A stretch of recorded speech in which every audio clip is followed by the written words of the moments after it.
Kita bicara Papua sekarang. Kita tahu saudara kita yang memiliki ras Melanesia ada 5 provinsi di Indonesia dan suku bangsa ini memiliki kekhususan tersendiri yang derajatnya di atas ras kebanyakan. Apa itu? Ketika zaman kuliah dulu, salah satu guru saya, Profesor Paul Ekman, kelas aplikasi psikologi yang mengajari mikroekspresi. Beliau mengajari kami bagaimana melihat, membaca wajah seseorang dan mengetahui isi kepala seseorang dari wajah mereka. Ekspresi sedih, bahagia, terluka, gembira, khawatir, semua terbaca di wajah seseorang, dan dia mengatakan bahwa the truth is all over your face. Kebenaran ada di wajah seseorang. Ternyata dia surveinya 15 tahun itu di Papua dengan ras Melanesia. Profesor Ekman mengatakan Papua adalah the last honest person on earth, atau Papua adalah manusia terjujur terakhir yang disisakan di muka bumi ini. Dengan pola itu dia memetakan wajah seluruh bangsa di dunia ini dan ternyata cocok. Betapa beruntungnya Indonesia memiliki Papua. Selain kekayaan alamnya yang kita keduk, kita memiliki kejujuran tingkat dunia. Kita sekarang bicara membaca wajah yang lebih luas, yaitu wajah negara Indonesia. Kita ingatkan sedikit sejarah tentang seseorang yang bernama Laurent Kabila. Laurent Kabila adalah seorang rebel, seorang pemberontak yang memerlukan dukungan dana untuk pemberontakannya. Akhirnya dia dapat dukungan dari negara Kanada. Kanada membiayai Kabila dan akhirnya pada tahun 1991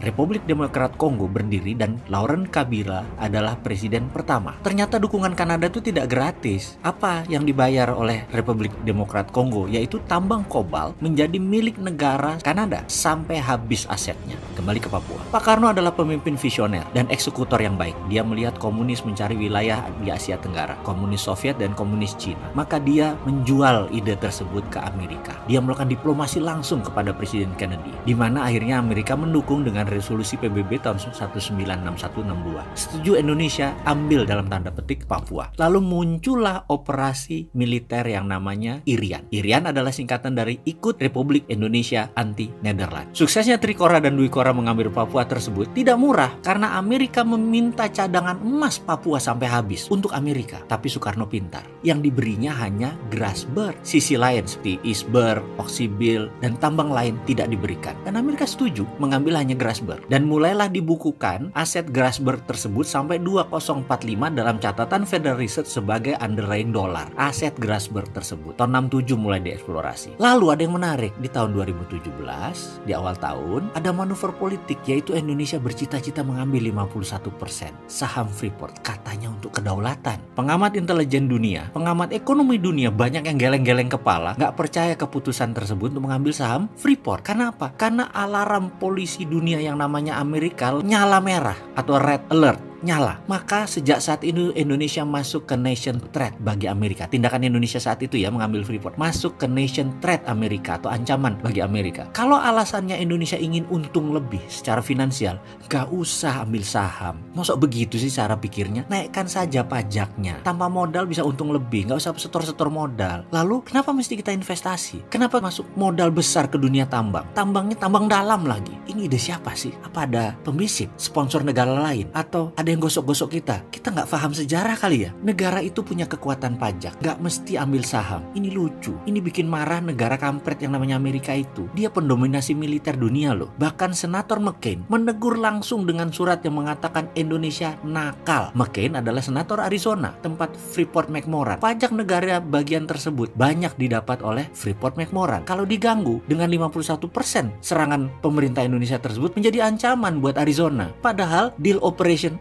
IRIAN jelas bagian dari pengambilan Amerika atas emas Grasberg. Maka sebagai senator Republik penyokong Trump bersama pemilik Freeport yang juga pendana Donald Trump, yaitu Carl Icahn, seorang Yahudi ortodok, menekan Gedung Putih untuk Trump melakukan aksi. Adakah operasi intelijen dilaksanakan untuk membangun instabilitas Papua? Betul, sejak pertengahan 2017 Amerika gerah dan mulailah melakukan instabilitas di Papua meningkat. Apakah Amerika yang bergerak? Atau geraknya Papua hanya karena konflik lokal karena Indonesia di pemerintah pusatnya tidak bisa menghandle, atau ada unsur asing? Lalu kenapa setiap Desember tanggal 2, di mana itu adalah Hari Bintang Kejora, gerakan Papua Merdeka itu, di 18 negara tahun kemarin naik bendera tersebut? Siapa yang mainkan? Amerika kah? Misalnya penembakan dan pembunuhan pekerja BUMN dengan senjata baru, siapa yang sokong? Ini belum pernah dituntaskan. Kenapa? Takut. Lalu adakah hubungannya dengan 8 jam blackout di ibu kota? Adakah hubungannya dengan gudang senjata polisi yang terbakar? Adakah hubungannya dengan lone wolf atau teroris teroris tunggal yang menyerang polisi? Adakah hubungannya dengan atribut FPI serang warga Papua yang besoknya ribuan orang di lapangan meneriakkan Papua Merdeka dan referendum? Kok panjang ya cerita Papua? Ada hubungannya atau sebuah peristiwa kebetulan yang beruntun? Atau ada apa lagi? Maaf ya, haruskah kita menggunakan kata maaf? Kayaknya jangan naif-naif banget melihat Papua sebagai konflik horizontal biasa. Bukan, sekali lagi, kata maaf tidak cukup. Maafnya kurang panjang. Bener deh, api dalam sekam itu selalu ada yang pasang. Kabut asap di Kalimantan dan Sumatera itu asli buatan manusia. Pasti ada yang masang. Masa teriak referendum gak ada yang ngajari? Ya ada lah. Jadi apa yang harus kita lakukan? Lihatlah kebijakan luar negeri Indonesia ke depan. Jangan-jangan ada hubungannya dengan Indo-Pasifik, di mana US Pakom minus Cina yang Indonesia nggak setuju. Kita sok-sokan terlihat netral tapi miring ke Cina, sehingga kesannya kita memilih Cina daripada Amerika, bukan malah di tengah. Kesannya, ingat, referendum Timor Timur yang hanya dilahirkan dari pancingan konflik, lalu PBB datang dengan pasukan UNAMED dan referendum diadakan. Lepas itu Timor Timur. Ini mungkin yang parno saya saja. Papua dengan mudah di Timor Lestekan. Tapi bener deh, mengambil saham 51% Freeport itu keputusan bisnis yang bisa backfire, bisa merugikan kita kalau tidak paham sejarah.